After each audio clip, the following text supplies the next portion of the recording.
Kakapasok lang na balita, Typhoon mid-range ballistic missile ng US Army sa Lawag Air Base nireposisyon na.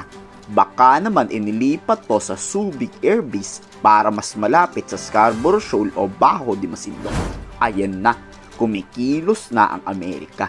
Parang naghahanda na sila kung sakaling magtambak ang China at magkagulo sa Bajo de Masinloc. Ready na silang pasabugin ng barko ng Chinese Coast Guard o Chinese Maritime Militia. Pero hindi lang pala sa Pilipinas nakaalerto ang Typhoon missile. Pati yung Typhoon missile sa Japan pinasabog ng US Marines. Saan itinutok ang pagpapasabog? Sa gitna ng Taiwan Strait at Bajo de Masinloc. Ayon kay US Army Commander Colonel Wade Sherman, naghahanda na ang US sakaling may dumating na kaguluhan o adversaries. Tila babalato ng Amerika sa China na kaya kayong abutin ng missile ng Amerika kahit nasaan pa kayo. Integrating this system into Resolute Dragon affords us the opportunity to conduct tough and realistic training with our partners, both the Joint Force, the Marines, as well as the Japanese Self-Defense Forces, to be able to complete and better integrate and see what interoperability through employing multiple systems and different types of munitions. It is able to create dilemmas for the enemy. The system has been employed both down in Australia as well as throughout the Philippines, where we continuously train against multiple threat sets for our adversaries. But it's adversary agnostic, and so we train against the capabilities that this system is designed to go against.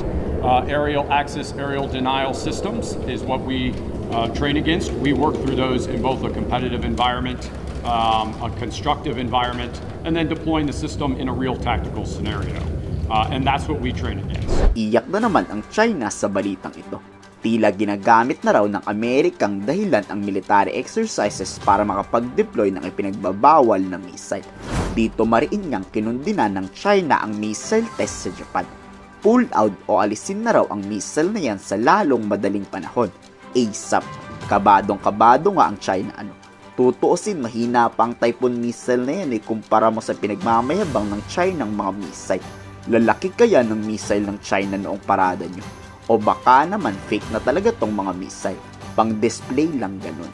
不顾中方的严正关切，执意以联合演训之名，在日本部署低风中导系统。中方对此强烈不满，坚决反对。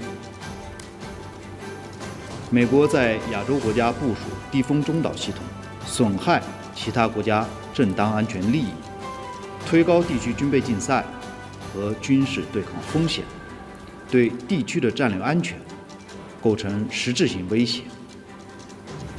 美方、日方应切实尊重他国的安全关切，以实际行动为地区的和平稳定发挥正面作用，而不是相反。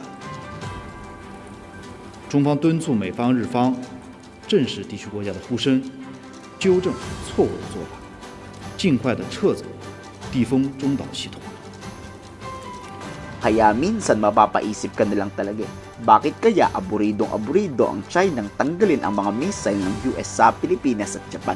Totoo kayang mga missile nila? Sumasabog kaya yan? Kayo, sa tingin nyo, ikomento sa baba ang inyong saloobin.